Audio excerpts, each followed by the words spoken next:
Good evening, everybody. Welcome to the Mountaineer Locker Room. Then and now, I'm Greg Christ. That other fellow there is Frank Fear, and we are tickled to bring you another great show tonight. We think it's going to be a great show with our guests that we got coming up. Frank, I tell you, we keep getting these guests on, and especially these in this early '80s period, mid '80s for me, are the most memorable players that I ever watched at WVU. And my goodness, every week we're just looking at all these good players that played on these teams, and you're like, my goodness. You wonder how they lost a game when you start looking at some of these names. This guy tonight that we have, Wes Turner, is no different. He was a man child when he played. I loved watching him play, and we're going to have a lot of fun talking to him. And his son's going to be joining us as well. Welcome in. How are you doing? Well, I'm doing fine. Good to see you. We stay in close contact during the week, but it's always great going live. And yeah, these guys are, one after the other. They're just fantastic.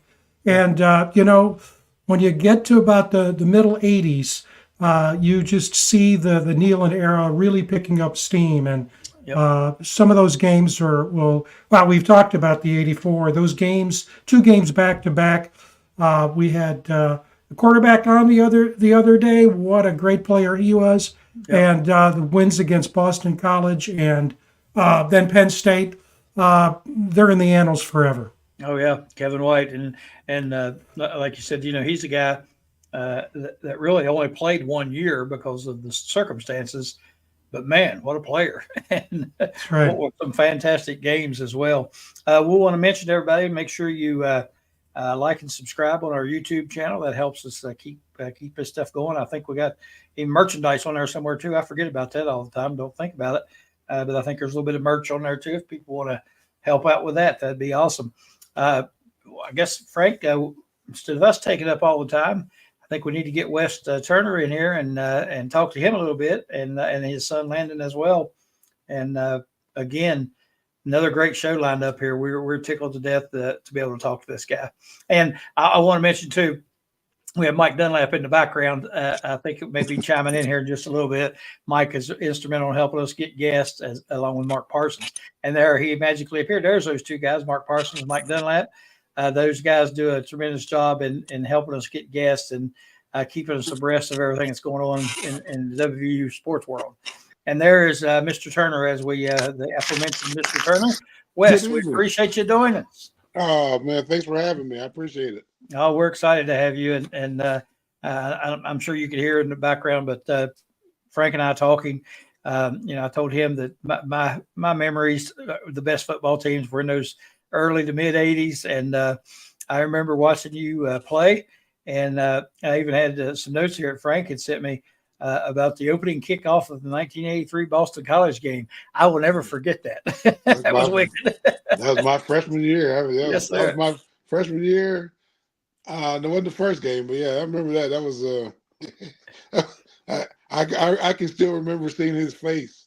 Yeah. I was coming. I remember everything. Well, you guys know this. I've got it right here. So we're going to have to play it a couple times because it happened so fast. I didn't get the ambulance on the field. We missed that part of it. But here it is. Wow.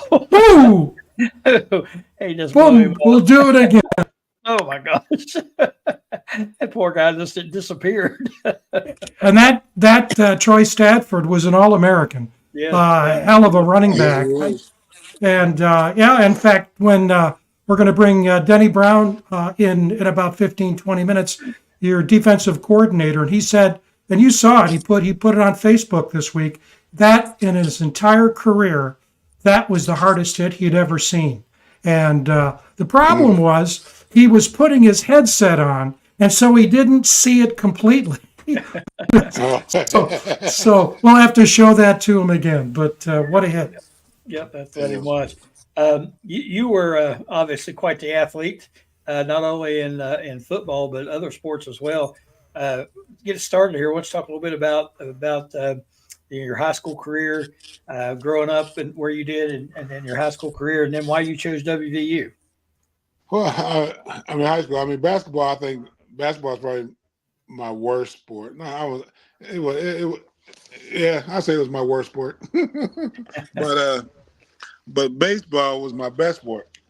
Football was just more exciting. You got to do more with football. It was more glamorous. But I was much better at baseball. If I would have played baseball, I probably would have lasted longer. Probably would have made a lot more money quicker. But I would have missed out on uh, so much of the things that I cherish now, like friendships and camaraderie Yes. and you know, who knows where I would be in life. I may have burned out early. I might have made mistakes that I didn't get a chance to learn from. Right. So I I was probably the best sport was probably baseball. I was really really good at What baseball. was your what was your physical measurements in high school? Oh, 6'3", 230. Wow. Yeah, That's 6'3", 230. yeah.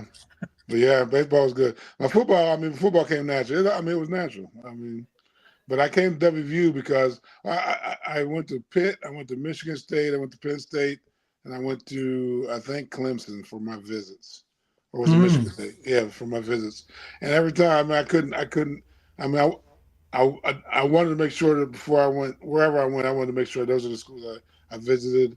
I wanted to go. I know the Bubby was at West Virginia, but West Virginia just felt like home. I mean, it just called. I mean, I didn't want to go to Pitt. I mean, I took a trip to Pitt. I probably wasted the trip to Pitt, to be honest with you. But I know I didn't really want to go. I think it was obligatory that I went to, just to take the trip to Pitt. But I wasn't going to Pitt. I didn't like the campus. I didn't like anything about it. I didn't like the city life. But West Virginia, I mean, I remember because Daryl Talley and Dennis Folks were my hosts when I came down on my visit, and those are stories that we'll keep to ourselves, at least not on this radio anyhow. But this radio show, but I mean, those guys took care of me, and I felt like home. I felt home, and so that's where I went. That's why I went to West Virginia. Part of it had to do with my brother, there's no doubt about it. I mean, that was legacy part of it, but I did feel at home, Yeah. and I think that was the key to why I went to West Virginia. I think all these interviews we do, Frank, we hear that common theme, that common thread of everybody feels like they're at home, and because the people treat you well and they befriend you immediately. And Yeah, we've heard that from a lot of former players. Sure. and Have. I'll tell you how true that is. Benny Curtin, Pat Randolph, John Talley, Doc Basil, John Hollyfield, David Grant, Freddie Smalls. We're Harvey Smith. We're all in a group, and we talk weekly. Yeah. In the group, we talk weekly. We get together. We have our 30-year reunion, 40-year reunion. Awesome. We do that stuff, and a lot of teams don't do that. A lot of teams don't have that camaraderie, and it's because we were just gritty. I mean, we were. Not necessarily all of us were highly recruited or we were looked over. I wasn't. I mean, I'm not trying to brag or anything like that. But a lot of the guys that came in were 3 stars, 4 stars, and they weren't recruited at their local college. So they went to West Virginia, and they had a chip on their shoulder. We all had chips on our shoulder. I had a chip on my shoulder. I don't even know why, but I did. But that was just you had to fit in, so you had to have a chip on your shoulder. And we played rough, man. We hit you. Yeah. We hit you. Yeah, that's one of the things you remember about. Of course, I was in college about the same time, and hearing you talk about your teams back then, what everybody talked about was how physical and how tough West Virginia was, and even the commentators on the games would say, you may not win if you're West Virginia, but whoever you play is going to know that you were there because you were in the game. Yeah, that was a common theme back through those days, all through the 80s. The late 70s and early 80s, and right up through the mid 80s, and that was a common theme of all those teams. And you mentioned several players there, so we'll not ask you to do that again. But I know we've had several of those guys on the show, and great guys, and we're always excited to hear about the things they remember from their time at WVU, and that's what our listeners like to Yeah. hear too. You mentioned Denny Brown, and he's going to be on with us here in just a few minutes. But tell us your thoughts a little bit about Coach Brown before he comes on, and Coach Nealon, what it was like, working for those guys. Well, Coach Nealon, he was a motivator. We had our ups and downs. He used to always be. I remember I got mad. I was mad. I hurt. I hate to say it. There was an offensive tackle that kept holding me, and I got mad, and I broke his eye socket and with a head slap. Wow.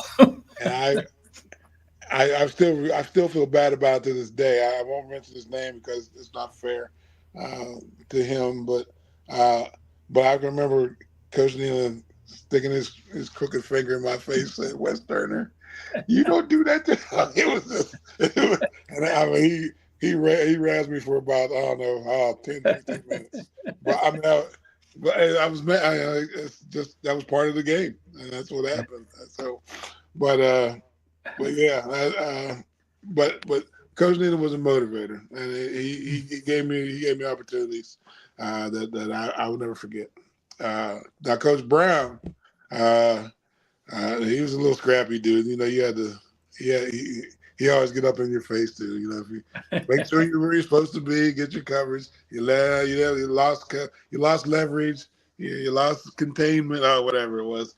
You knew when you messed up with Coach Brown, he would come and tell you. But he was part of the grittiness. He was part of the grit that WVU needs to show this year. I mean, I think that was the thing that they missed. They got it last year. They started getting the idea last year of playing with the chip on your shoulder. That's right. They should, because they're not getting the respect that they needed to have, or I thought they deserved anyhow. Going 9-4. I mean, that's much better than what people predicted, and they deserve the respect. So learning how to play with a chip on your shoulder, but under control is what Coach Nealon and what Coach Brown taught us. We all played with a chip on our shoulder, but we played within the system and within the group, and we did the best. We did the best we could. So, which was pretty good. Yeah. We got a question there from one of our viewers. It says, "What was your favorite game that sticks out in your mind?" Oh, my favorite game. Well, I'll tell you what. There's two of them. One was when we beat Paul Palmer at Temple, because they were talking all kind of mess, and I was on a recruiting trip with Paul Palmer. I think at Penn State back in those days. Yeah, we were at Penn State on a recruiting trip at the same time, and he was talking all kind of mess. So I never did like Paul Palmer. So that was one of my favorite games. I had like 8 tackles and whatever. And of course the '84 Penn State win will always be number one. After 36 years, am I right? 36 years. We haven't beat them in like 36 years since 56. Yeah. Yeah. So, yep. And so that one, I don't remember 55. I don't remember much that evening, but I do remember we won the game, and that was enough. That was probably my favorite game. I think most Mountaineer fans, at least my age, remember that as the favorite game for sure. Oh yeah, absolutely. One of the best atmospheres I ever witnessed in. That was a great game. No, it was unreal. The fans were unbelievable, and they're talking about Penn State. I was listening to a radio show on the way home the other day, and they were talking about Penn State, but the not the host, which is Colin Cowherd, I think is his name. He kept talking about Penn State, and this guy kept saying, "Now wait a minute, you can't overlook West Virginia." He said, "That's a pretty good football team," and of course Cowherd said, "Oh, that stadium will be loud and crazy because they get wild down there." So even the national media know that. So it should be right. We're going to ask you. I don't know, Frank. Do you want to bring in Denny, or you want to go ahead and get a couple more questions in here before we do? Well, let me do this. Let me pull this up. We've got some information about West for those who did not have a chance. In fact, let me pull this banner off here. Comments. Got to pull this off. There we go. We can see it a little bit better, and I'll pull it up here. One of the things that West mentioned in passing, he referred to his half-brother Jim Braxton. But I'll tell you what, as you know, or some people know at least, so many in your family are matriculated at West Virginia. Jamie Braxton Brandt, and so many others, Phil Braxton. It really has been almost a road built from Vanderbilt to Morgantown, which is great. And you mentioned baseball. Look at those numbers: 460 your senior year with 13 extra bases, and also in basketball, your teams went 42-8 during your junior and senior years. And then a lot of people didn't know. I don't know if Greg knew. I did not know that you boxed after you were finished at West Virginia. You boxed professionally for a while. Yeah, wow. Let's gloss over that for a while. That was unbelievable. It was a rough way to make a living. Let's put it that way. I can imagine. How'd you get involved with that? Funny thing. So everybody remembers Dyke Racy, correct? Yeah. Oh yeah. So Dyke came to my house. I had just got done playing at Pitt for that year because whatever happened. So Dyke comes to me and asks, "Hey, you want to learn how to box?" And I was like, "Well, so you paying me?" He said, "Yeah, I'll pay you." So I said, "Okay." So I started boxing for him and John. So I started boxing for him and John. I messed my thing up here. There you go. There we go. So I started boxing with John, and then John sold my contract to Mike Pushkar, and before Mike passed away. So I boxed for Crown Co. was my sponsor. So that's how I got into boxing for 7 years. How many fights? 29 fights. So that was it. Well, that's just incredible. One of the reasons I wanted to put this up is the last bullet point there. We're going to bring your son Landon, who was a hell of a college player at North Carolina and had a career in the NFL, was all ACC offensive lineman and also a first team All-America. But what I wanted to point out is that winning was really part of your DNA all the way through. And at WVU, 70% of the games. And the other thing that stuck out to Greg and me is that you made a hell of a lot of tackles, obviously, close to 200 during your career, and 70% of those were solo, which is just incredible.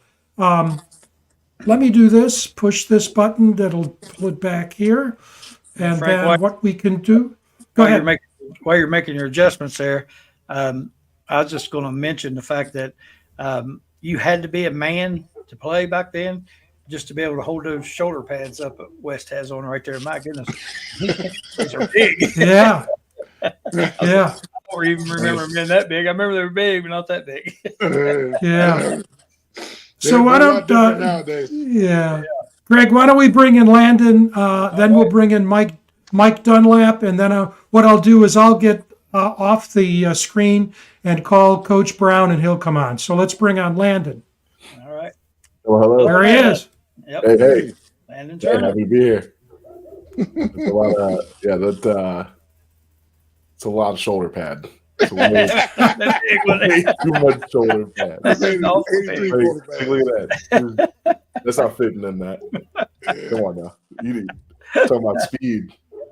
Hey, you had to be fast. You had to run. Clearly. Yes, sir.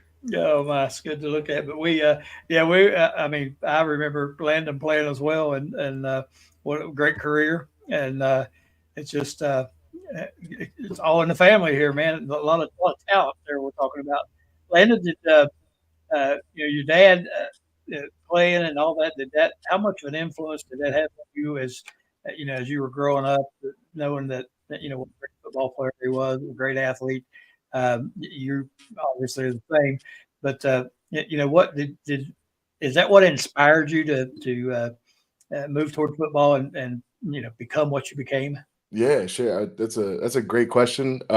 It's for sure a part of it. I think there's kind of an amalgamation of a couple of things, but we're a football family. We always have been.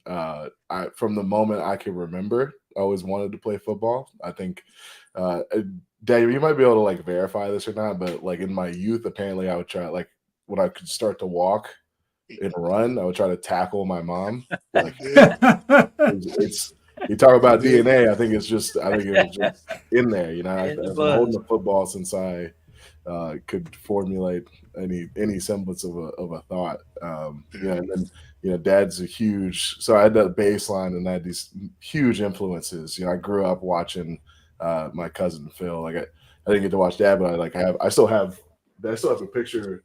Hold on. We're doing a radio show. I play offensive line, so I'm not going to get up from my chair if I don't have to. But since we got the video here, like I still have this in mind. Oh wow! Oh wow! It's my siblings, but there we go. So reversed. Yeah. I still have this in my office. Like I've always loved the game so much, and had so much fun playing it. And then I got the stories from Dad. Uncle Bubby was a huge. Jim Braxton was a huge influence. Diehard West Virginia fan growing up. Still West Virginia fan. I know where I'm at. I was getting ready to ask you why did you not have WV jersey back there that you wore when you played for WVU? Yeah. I was the blue sheep, I guess. Maybe not the black sheep. I grew up watching Phil play at West Virginia. And we got to watch some cousins play at like Duquesne, and I already had this baseline of like, man, this game is just like I'm built for it. I love this. And then all around me was different influences of great football players, and they were fun to watch. We had a lot of grandma at her house had a lot of accolades and trophies that I was around, and I was like, yeah, I think I could maybe add to that. So it's been there since birth. I don't think it ever was not a thing. Right. It's kind of funny. I'm thinking my mother would not let anybody have their trophies. All the trophies, she said, as much time and effort she put into us, and all our trophies had to be in her house. And they're still literally. She's passed away since 2013. And they are still there in the same exact spot where she left. Oh boy! Nobody takes the trophies; they stay there. Yeah, that's right. That's awesome. Okay, Wes, I want to go back to you just for a second, and I know you guys still watch football. I'm sure you watched WVU when you can. What's your thoughts on what's going on with the program now and how it's evolving, and your thoughts on Coach Brown? Yeah. Well, it's totally different. I mean, Landon even. I mean, we were loyal. I mean, when you went to the school, you stayed at school. There was none of this transfer portal crap. Yeah. No, you played. You played. You made a commitment. You went to that school. Landon played. He made his commitment. He stayed. I made a commitment until I got. I had circumstances, but I was going to be. I'm a Mountaineer. I'm always going to be a Mountaineer. Right. Nowadays. There's no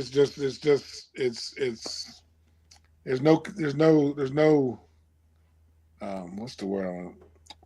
There's no commitment. There's no loyalty to a team anymore. You know what I mean? I mean, you can get up and go whenever you want to get up and go.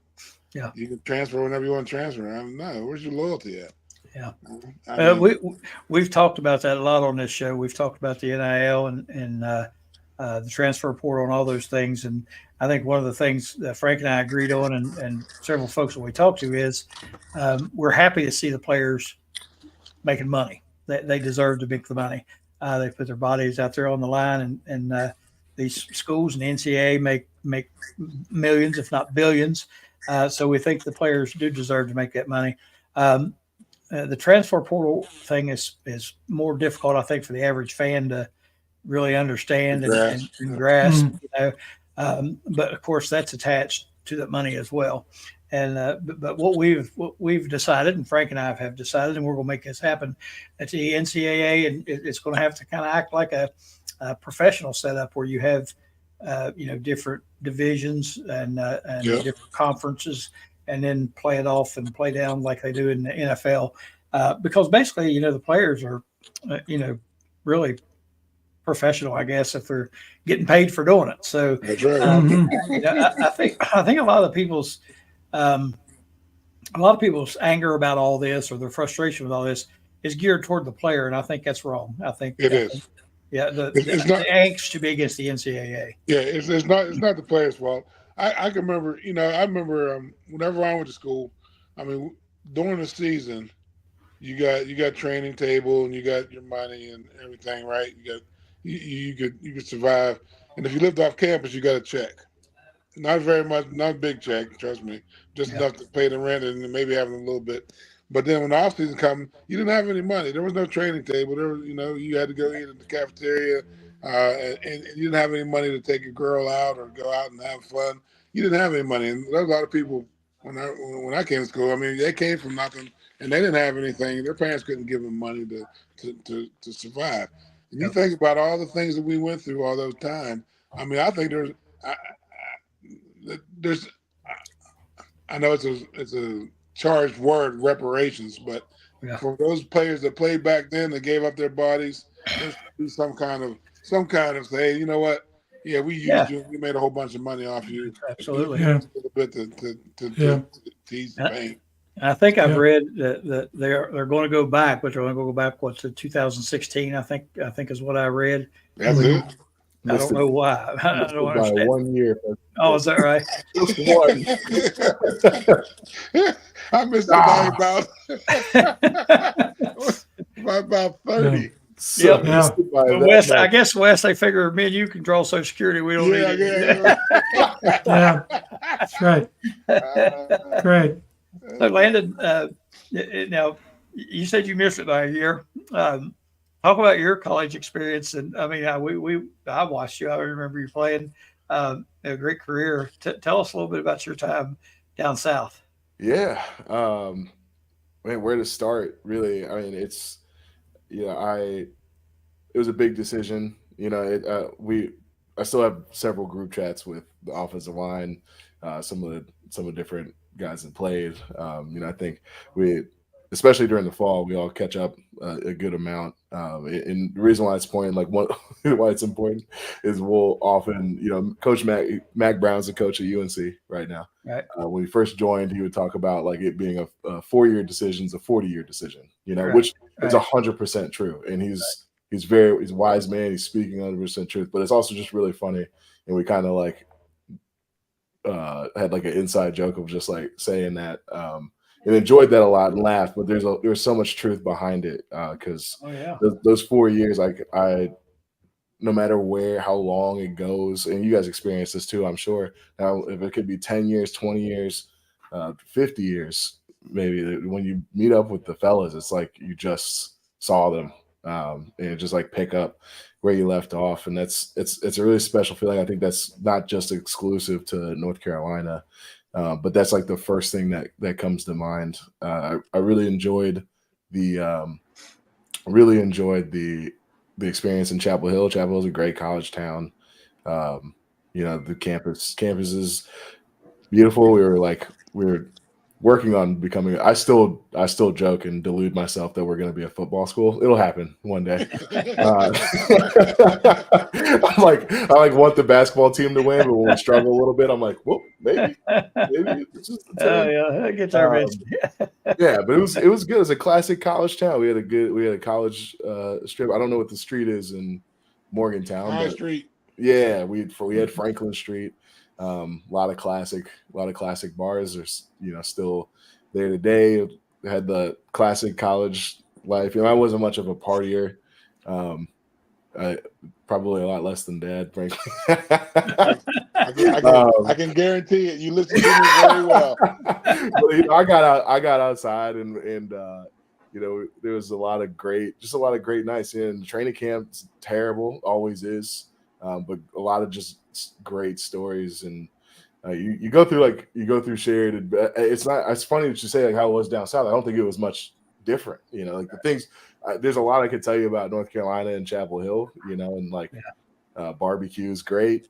The school is pretty. It's a good school, but all the memorable stuff is just like the football guy stuff.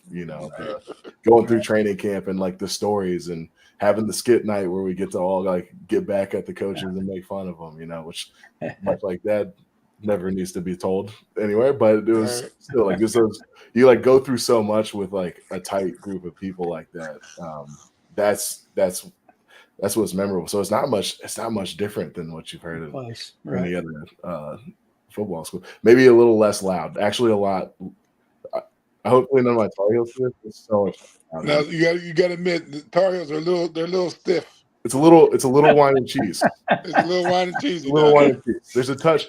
I like to think we're not as pretentious as UVA, but I'm not. Realistic. No, you're right. You're not. I'm realistic. I knew what I signed up for. There were no turtleneck sweaters to the games and ties and things like that.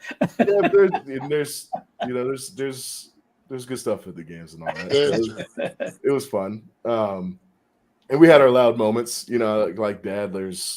We had a big punt returns against NC State. Oh yeah, I remember that. We played Pitt too. I don't like Pitt. I'm fighting for my life against Aaron Donald. I'm still coming out on top. It's just So I'm trying not to be vague. It's just funny. Like that question evokes everything but North Carolina and all about like the locker room good times and just like the exciting stuff you got to do with your team. Yep. Yeah, I think a lot of athletes would tell you the same thing. It's that camaraderie and the companionship and the friendships that you make. That's what it's all about. Speaking of friends, we got one of Wes' good friends coming in here, Mike Dunlap, joining us now. Mike, you were getting ready to drop the ball on something here with. Don't tell that story. Don't tell that story, Mike. Well, look, let me start by saying, Wes, never was I so happy as when you transferred from Clemson and went from nose guard to outside linebacker. Oh, wait a minute. That was Fridge Perry. I'm sorry. Wes has a great sense of humor, great laugh. And, Wes welcomed me as a freshman. That's on the right. Team, that's right. And kind of had my back. But the story that I tell a lot about you, Wes, is we were in camp. And, here I was, big-time recruit, All-American, ready to go. And I had to pull and block you. And I had to pull clear down the line and get you off the end. And I thought, you know what? I got this guy. I'd taken about 2 or 3 steps, full speed. I got this guy. And I hit you and like to broke my back. Do you remember that? I do not remember that. You were what, 290? I wasn't no 290. I ain't never been 290. So it seemed like it. But, I still can remember it vividly. Another real quick story about thinking you got somebody, Derek Christian, you played with. Yep. Hardest hit I ever took was, I thought I had him one time, and he put me on my knees. About broke my jaw. Deputy Dog. That was his nickname. Deputy Dog. It was a forearm. And but like Greg was saying a while ago, then you had to be a man to play college football. Yeah. Especially between the tackles, outside linebackers. We hit at West Virginia. We hit hard. Yeah, we did. Frank, do you have somebody on the line? I know we're getting a little feedback. I don't know what's going on with our sound. Oh, really? Is it? Yeah. Oh, I didn't realize that. I was in the back room with. Coach Brown is raring to go. All right. Can you hear us? Can you hear us, Denny? I can hear you. Can you hear Denny? A little bit. Yeah, speak up, Coach Brown. Yeah, that's not a problem. I don't know why I haven't speak up. Okay. How about on the hop? Can you hear on the hop? On the hop. On the hop. Yeah. So tell us your thoughts about this guy named Wes Turner. Well, I'll tell you what. I would not have wanted to do any kind of blocking on West, either as a tight end or a fullback or a lead back. He was just so strong. He made an impression on us as a coaching staff pretty darn quick. But I know you're talking about that big lick against Boston College. And, my story, and I'm sticking to it, is that our guys were lining up for the kickoff, and I was trying to get my headset on. And the ball was kicked, and before I could put my headset on, everybody heard this big sound. And the crowd went hush, and our guys on the sideline went friggin' crazy. And, of course, when we looked at the film, we were using film still back then. We saw the lick, and I think he would have been called for targeting today. But they didn't have. Yeah, it would be. I'll tell you what. It would be. It's not a sound, but I'll never forget that lick against Boston College. That set the tone, man, right away. I don't know. With that hit, it might be attempted murder instead of targeting. They pretty much killed that guy. It broke his arm or something. What I want to know is what did Big Landon think about his old man making that hit? Hey, I mean, probably targeting. Yeah. We have talked about this on the golf course, and we still don't have like a definitive. I would not be afraid to pull against that. I'm just gonna say it right here, right now. Oh yeah, you shouldn't be afraid. You're a Turner. You shouldn't be afraid. I'm just saying, you know, like I wish that we could see it, you know. But we're both past that time. That's the fun part. So we could talk as much cash as we want. That's true. Well, I'll tell you, Landon. When I found out that you were Wes's kid, I went on sites to see Carolina play, and I watched you quite a bit. And I was very happy that you had the opportunity to go into the NFL. And I know that's maybe something that you wanted to make a lasting career out of. But I think you had the chance. But you were a hell of a college player, buddy. I really enjoyed watching you. And your dad should be proud. And you should be proud of your dad. I am. I appreciate the kind words. Yeah, I was thinking, I did not play in the NFL as long as I wanted to, but I'm thankful for the experience. And I had a lot of fun playing. So I appreciate you coming out in this kind of support, for sure. Yeah, good. What I want to know is, how is that big liar Mike Dunlap doing there?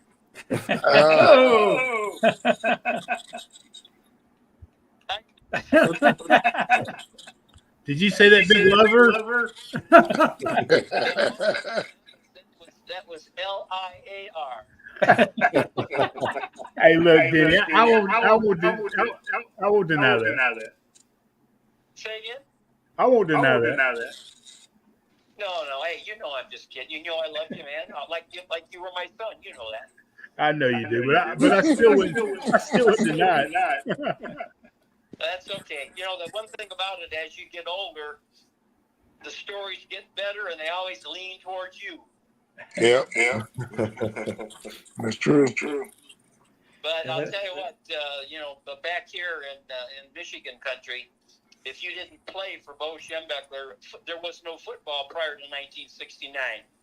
And that kind of riles up some people, you know? Yeah.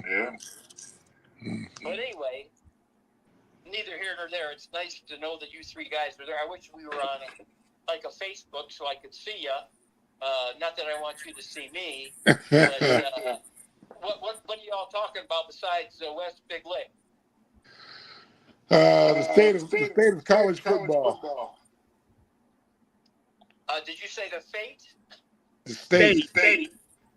I thought you said the fate, because I think that's more of an appropriate word than the state. Good point. Yeah. Let me tell y'all a story that, as I sit here in this chair, is the honest to God truth. Hey, I'm telling you, this is a true story, and may the Lord strike me right here in this chair. It's the late 70s, it's like 77, 78, somewhere in there, and there's 3 or 4 of us sitting around. We're getting ready to play Ohio State. And one of the guys says, well, what if the players decided they weren't going to play? And we said, well, shit, they can't do that. And somebody said, well, they could. And what would they do if they said they wouldn't play? And, of course, somebody said, well, the players, they don't want to lose their scholarships. I said, no. I said, what if there's solidarity? What if both teams say, screw it, we're not playing? So you got 106,000 people in Michigan Stadium, and who's going to tell them there's no game today? Right. Yeah. And then the subject went to the NC2A and their BS and their lack of having any power over college football. The colleges don't sign up to be with the NC2A. So we said, and this is the truth, what's going to happen, maybe not in our time, there's going to be 50 to 60 schools that are going to come together. They're going to say, bye-bye NC2A. We're going to have our own commissioner. We're going to have our own committees, and we're going to play. That was back in 77 and 78. I heard Landon say, state, yeah, it's coming to that, man, in my opinion. I probably won't see it. You guys, I think, will. The NC2A, football-wise, is going to be kissed off. I believe that. Yeah, it'll be another league. Oh, I guarantee you. I'll tell you another story. When I was a graduate assistant before I graduated, I was downstairs cutting up films for spring football for the new staff. And our athletic director, Don Tannum, came over and said, hey, why don't you come up to my office? I'd like to talk to you. So I said, sure, heck yeah. So I went up there, and he said, hey, I have a call that I'm going to make. How would you like to be an NCAA investigator? And I said, I wouldn't. I said, I want to coach. And, of course, he was a coach himself for years and years and years in track. And, he said, why do you want to coach? Just, you're doing this, you're doing that. I said, I want to coach. He said, okay, that's fine. But, yeah, I had a chance to be an NC2A investigator back in 1969. And I'm glad. And at that time, their headquarters was in Shawnee Mission, Kansas. And I don't know where they're headquartered these days. But anyway, yeah, that's kind of a scary thought. Mm-hmm. Yeah, and the money is just driving everything right now, and it's pretty clear when you listen to some of these things that you hear how much money is actually involved. I was again listening to a talk show on the way home. I was listening to Tony Caridi and those guys, and talking about a gentleman in Alabama. He had just gotten an extension on his contract. And a pay raise, and he is, I think his title was like senior manager of football. And he got a $300,000 pay raise because some other school was trying to entice him to come and be the athletic director at their school. And they brought up the point that Don Nealon, after 21 years, made about $250,000 a year, and this guy got a $300,000 a year pay raise that put him over $500,000, and he is the manager of the football program. I heard the show the other day. I think it was Get Up with that green guy out of Chicago, and they were talking about that the colleges are going to general managers, just like the NFL. Yep. And they're going to manage that NIL money. They're going to manage the kids, the young men that are there. And I'll tell you what's going. And I don't want to be the main kahuna here, but these high school kids are actually asking for money to visit the campuses. Yeah. Oh, seriously. And they have NIL money in high school in Florida now. Yeah, we played too early. Yeah. Like I said, missed it by that much. Yeah. Well, I'll tell you, when I came out back in the old days, back in the 60s, when there was the Big 8 conference, they were given laundry money. It was about $10 a month. And, of course, the Big 10 was not going to do that. And I don't think anybody else was talking about it. They may have been doing it behind people's backs, which God forbid that would happen. But that was going on back in the 60s when I came out of school, the old laundry money thing, you know. But again, and then I'm going to stop talking. If the athletic directors and presidents had been smart 35 years ago and started giving a stipend to the players, this would have never happened. Yep. I guarantee it. Yeah. Let me just say, for those who don't know Denny very well, and Greg and I really appreciated it when Kevin White brought it up when he was on the show a few weeks ago. I knew Denny Brown first, not at West Virginia, but as the all Big Ten quarterback for the Michigan Wolverines. And I'm trying to think, the head coach at that time wasn't Bo. I'm blanking. He was also at Iowa. Who was your head coach back then, Denny? Bump Elliott. Yeah, Bump Elliott. Was he at Iowa before Michigan, or must have been Iowa first? Well, yeah, but he was a player in Iowa. Ah, okay. He was, back then, those guys that went to World War II. A lot of them were on college campuses training and so on and so forth. And so a lot of those World War II guys, they played at one school and then they went to another. And Bump wound up playing here at Michigan, and he became coach after Benny Oosterbaan. Mm-hmm. And his last year at U of M was your last year, correct? Yeah, season of '68. And then he became assistant athletic director, and then the next thing you know, Iowa picked him up as AD. Wow. History. Yeah. I always have to tell my story about Coach Brown. I actually met him at Crockett's Lodge one, and had a cold beer with him. I'm sure he don't remember that, but I do.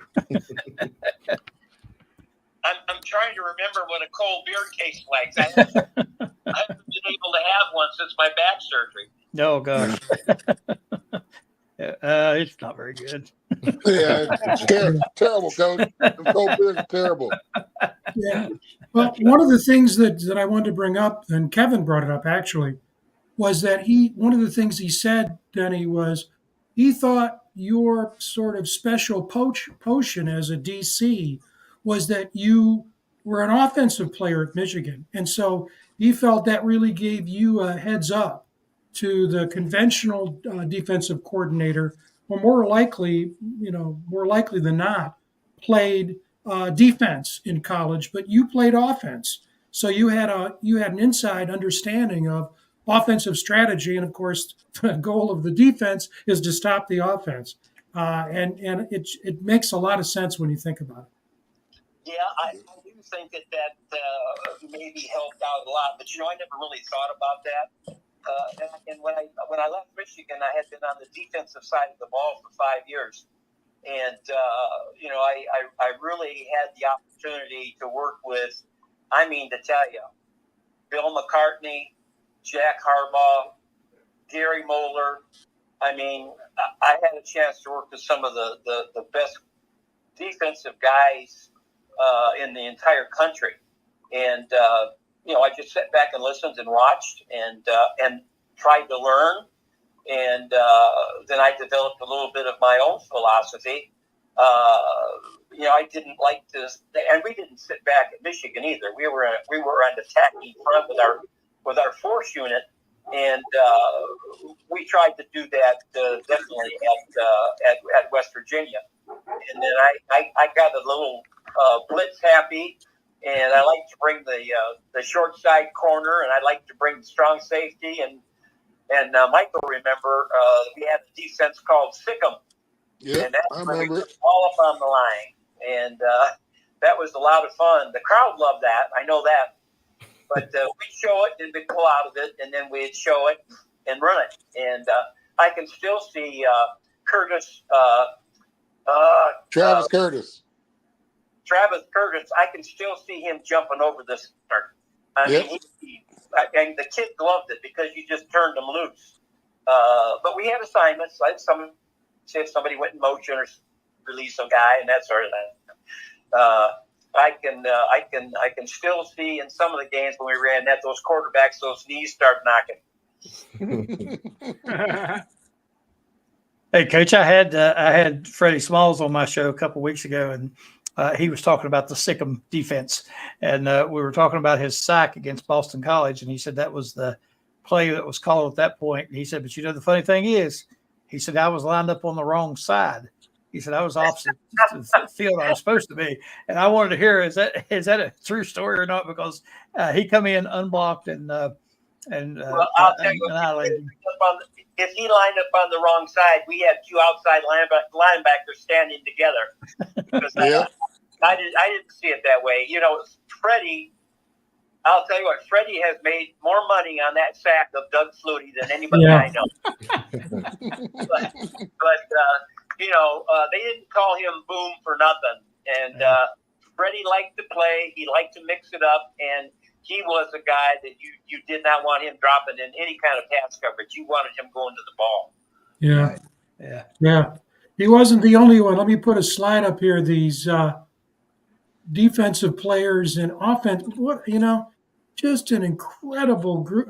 Jeff Hostetler, Gary Mullen, Willie Drury, these guys, Paul Woodside, Pat Randolph, John Holyfield, who got away from Michigan. How did that happen, Coach? How did John end up in Morgantown versus Ann Arbor? That's still a big question. It may never be answered. But I'll tell you what, I'm sure Bobby Simmons is the guy that recruited him because Bobby went back to Michigan. And, John had and Mike Dunlap probably knows better than I'm not sure if John came or his cousin came first. His cousin came first. Okay, and I think that was the draw for John. He had a cousin here. He had people here. But, he turned out to be a really, really good player. But even more than that, John has had a heck of a career. Unbelievable. College. Oh, yeah. Oh, my gosh. He has made wonderful, wonderful thing. I'd like to hear him talk because I know he can talk to Chrome off a bumper. I know he can. Yeah. I had him on my show. I have another show that I do, and I had him on there one night, and I was just absolutely blown away by the things he had done and accomplished after his playing career. He was on the President's Council of the Historical Black Colleges. Written numerous books, public speaker. I mean, headed up all these commissions. It was absolutely fascinating to hear his story about his life after college football. Just unbelievable. A very polished guy. Very polished. Yes. And next week, Coach, we're going to have Pat Randolph on, and we picked that because it's Penn State week, and he scored that touchdown 40 years ago. My God.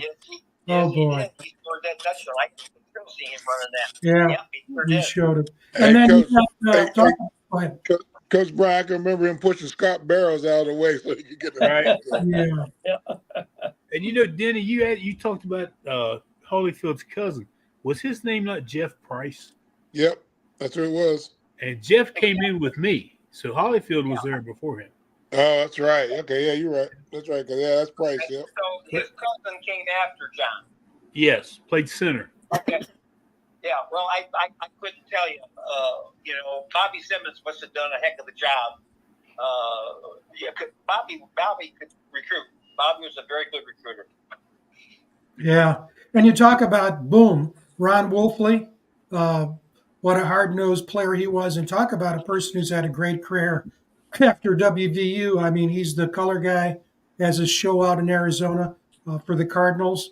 John Gay, Andre Johnson, Bill Legg, Brian Joswiak, obviously, Scott Barrows. We talked about him. Jeff Lucas, David Grant, Dave Preston, Matt Smith, oh my God, you posted West on Facebook Yeah.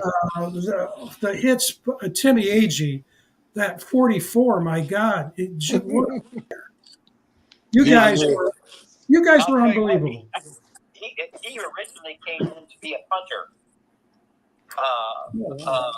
Gary Tranquil recruited him, and he came in and just lit things up.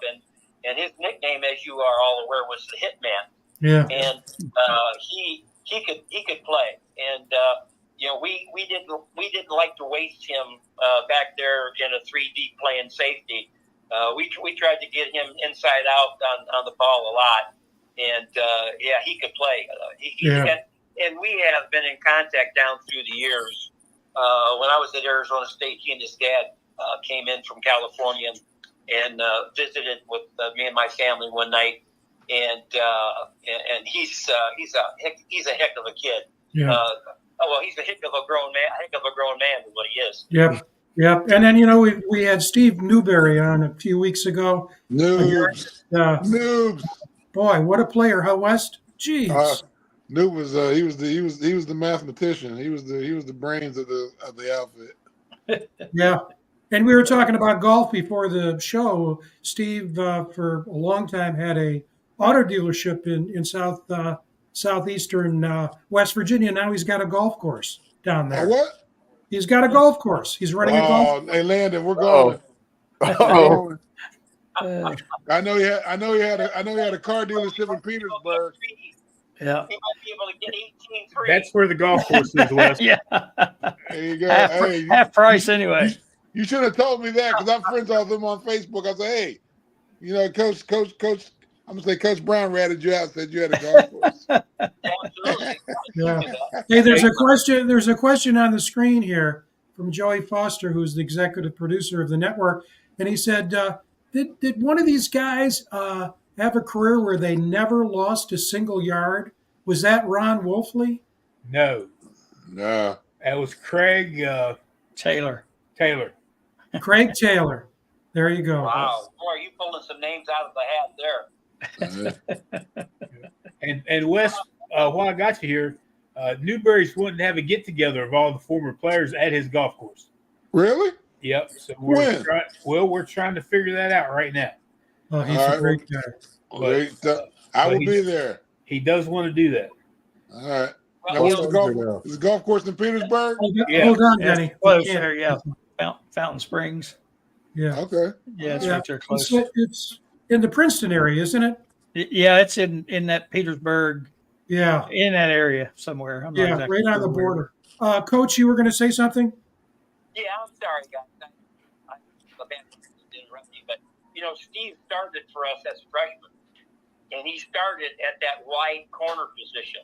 So he was out there all alone, and he was just. We never worried about him.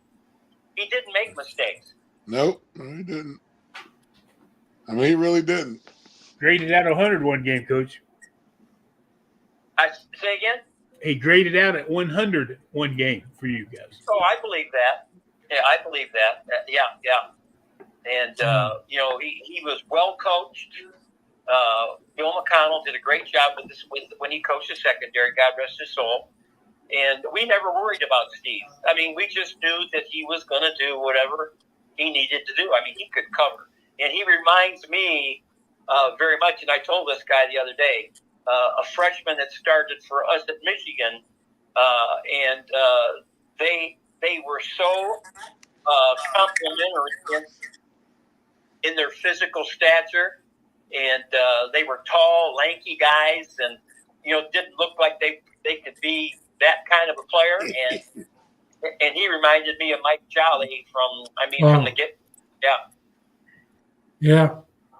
Hey, Greg, we're getting close to the hour here. We got to ask these guys to talk about the Penn State game and the season. That's right. What do you guys think? Because one of the I'll just tip where we're thinking. Greg and I both believe that there are cycles with teams. And Wes was talking earlier, and boy, Wolfman talked about this a lot.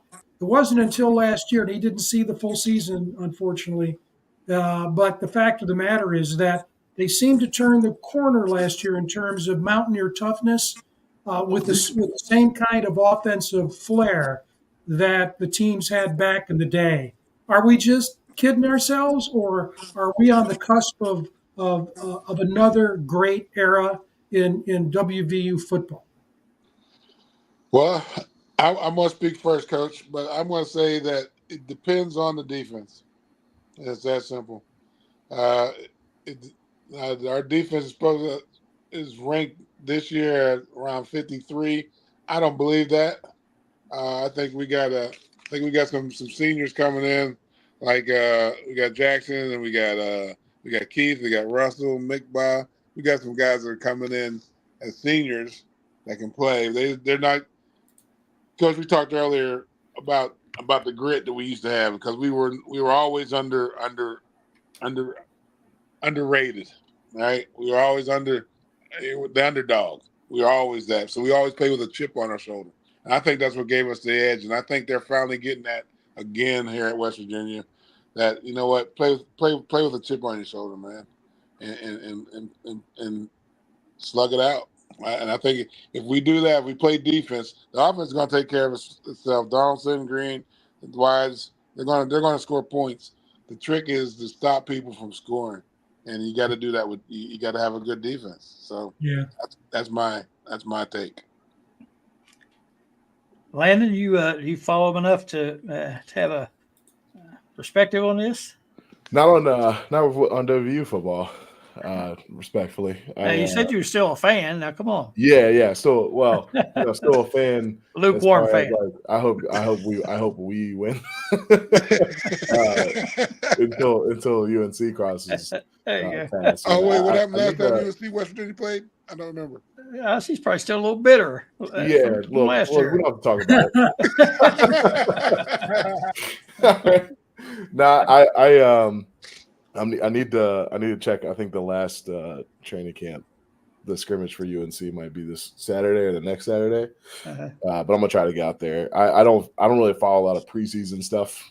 Right. I also started a new job this year, so I've been kind of focusing in on that. But definitely, it's tough. I'm a little nervous on UNC's front just because we lost Drake May, and I think having a good quarter. We've gotten pretty fortunate with our last string of quarterbacks between Drake May and Sam Howell before that, and Mitch Trubisky before that. Yep, that's a good one. So it's going to be interesting, and I also I like to see things in person too. Like the tough thing with, and I think we all know this who played preseason stuff is all a lot of talks. Not until you start hitting another team that it all kind of settled out. And there's always every year, so I like to stay optimistic. Yep. And see. Mike, what about you? I know you got some feelings on this. Well, I agree with Wes. You got to have a good defense. Yeah. But in a lot of cases, when you have these high-scoring offenses, your defense doesn't have to be great. It just has to be a solid defense. Mm-hmm. And if we can get that, and I think Garrett Green is going to have a spectacular year. He's got, so many wideouts to throw to. He's confident. He's experienced. And, let's be honest, he's not Pat White, but you know what? He's real close. Yeah. Especially with his legs. Yep. And you can ask Denny or Wes, when you got a running quarterback, that takes so much consideration that now your defense is thinking instead of reacting. And he can make that happen. He's what I call slick. And but I think West Virginia will beat Penn State. Somebody was telling me the other day that their coach was 8-22 against big time or ranked teams. And West Virginia won't be ranked, but they're going to be big time. Yeah. And I also think the team has, like Wes said, they have got that identity of being the underdog. Yeah. Last year they were picked to be last in the conference. Hey, look, folks, they were 2 plays away from being 11-1. Yeah. And especially 1 play away from being 10-1. So Yeah. I don't think that has any bearing on them. I think they're confident, a little cocky maybe. That's a good thing. Yeah. So that would be my pick. And I don't think it's going to be close. The crowd at West Virginia is anybody that's ever been to a game or stood on that sideline will tell you it's incredible. And I just think that's my opinion, Frank. I might be wrong, but you know what? I've been wrong before. Yeah. Yeah. What about you, Coach? Well, I follow the Mountaineers on their webpage site, and I made the statement that like Mike said, they got to come to Mountaineer Field, and that's a tough nut to crack. But while you guys have been talking, I've been thinking about, you talked about grit, and what I'll say is, when we came to West Virginia in 1980, we had to overcome some Pitts and some Penn States and all that stuff. And so what I will say is, Pitt, Penn State, Oklahoma, and Florida. Think about it. Yep. Yeah. Maryland. Think about it. We overcame all four of those. Yeah, that's right. Absolutely. You know, I'm going to put up the projected 2 deep lineup on defense and ask you guys, there's one guy that I would say that has surprised me. Let me put this up a little bit larger so people can see it. The feedback from Coach Brown is that Hayes is stronger. Kicking the ball in the end zone, his accuracy is good. Oliver Straw, we know. But what about that defense? You can't see it, Coach, but the rest of you can. Is any of the guys that can see this? Are there any surprises there that you're looking at? Didn't expect. I'm looking forward to see what R.B. Burks and the Will and the outside linebackers do. I mean, that's mine. Yeah. I'm biased, but I tell you what, if those guys play, I mean, I think the D-backs are going to be key because, like Mike said, there's a lot of points go up, right? Yeah. The D-backs are going to be key, and the outside linebackers are going to be key. Yeah. The whole defense is, but those guys, if they can cover and cut down these points, yeah, I think they have a good year. But then there's a lot of seniors in this lineup too. Yeah. Yeah, I think that's one thing that's encouraging when you look down through the list. You see a lot of recognizable names, people that's played a lot of football up here, and that has to make you feel a little bit confident about them. That's right. They didn't transfer. Yeah. And you got new guys there too. Zay Jennings continues to get good reviews. Coach Brown talked about him after the scrimmage on Saturday and says, he's got a way to go, but he's got a lot of talent. The guy that really surprised me is the transfer from Duquesne, Aiden Garnes. When you think about him coming in and playing against WVU last year, and now he's identified as a starting corner. Josiah Trotter and Trey Lathan, my God.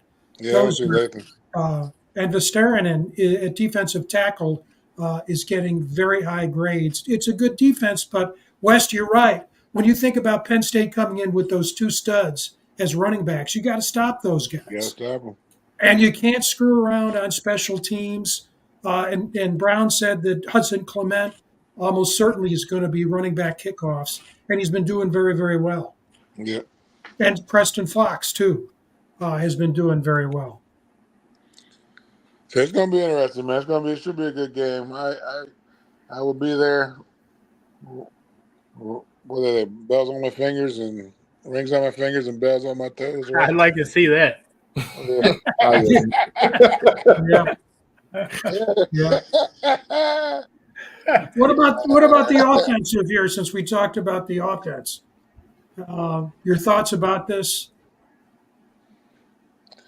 You can't see it, Coach, but for the rest, I think it's good. It's a good offense. The key is going to be again, and I'll give Mike and Landon all the praise. The key for this year is going to be what is the offensive line going to do? How are they going to block?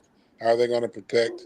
The quarterback and how they're going to – Donaldson's going to get his yards. But, man, if they can make it easier, hey, yeah, I think it's – James, I mean, it's going to be good. It's going to be a good year. It's going to be a good year offensively, I think. So, depends on the offensive line again. The guys in the middle always make the difference.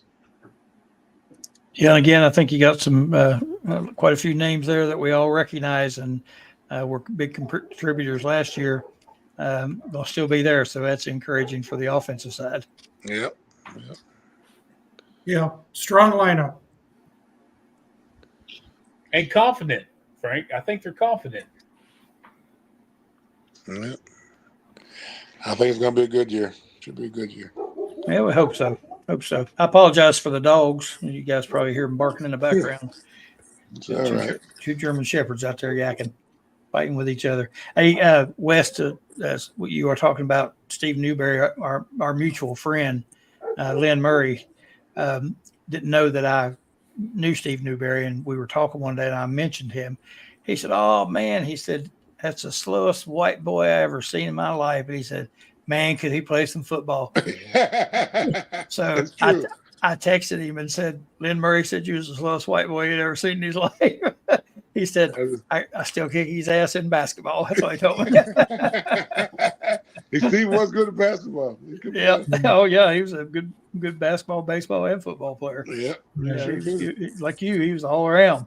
Yes, sir. Well, guys, I tell you what, this has been an absolute blast. Enjoyed listening and talking with you guys and hearing the stories. It's always so much fun to go back in that era and hear from you guys. It's exciting. And Landon, it's great to meet you. Of course, yeah, likewise. Talk to you. Had a good time with that. Frank, anything before we close up? Just to repeat, next week, we all know, is Penn State week. And our special guest will be Pat Randolph. And we'll definitely show that touchdown. Absolutely. And so it's going to be a great week and a half as we get ready for Getting closer. One of the biggest games in the history of Mountaineer football. Yep. Absolutely. We're going to have another one. That's right. That's right. August 31st. Wes, Landon, Mike, appreciate you guys. Coach Brown, if you're still there, we appreciate you chiming in. It's always great to hear from you. And again, just a phenomenal job of reliving the past. So we love it. That's what we call it, then and now. As we like to hear those old stories. So we appreciate you guys more than you know. And thanks again, and thanks to all you folks out there for watching. Yeah. Thanks for having us. Yeah, absolutely. Hey, Landon, I'm coming to play some golf. Hold on, Denny. Go ahead. Yeah. Go ahead, West. I was just telling Landon I'm coming up to play some golf. Yeah, we got some golf to play. Sounds like we need to get up to West Virginia too. Yeah, he gets Newberry's place. Yeah. Hey, Might get a half price. Ticket, you can come with me to the Penn State game. All right. Coach, you have the last word. Yeah, I wanted to tell West and Dunlap that I love them and be safe. Landon, watch for your old man now. Take care of him. I'll do the best I can. Thank you very much. Love you, Thank Coach. you. Hey, thanks for the kind words, Coach. You bet. Thanks for having me, Frank. Always. You take Thank care, you. Denny. Thank you, Coach. Bye-bye. All right, guys. Appreciate all you guys. We appreciate everybody for tuning in tonight. We hope you enjoyed the show. You can go back and watch it in the archives anytime you want. And we hope that you'll come and tune in with us next week as we have Pat Randolph on. We geared up for Penn State. There you go. That's right. So hope you enjoy Still us there. Mountaineers. That's right. Call me, West. I got you, Mikey. All right. Good night. Good night, everybody. Good night. All right.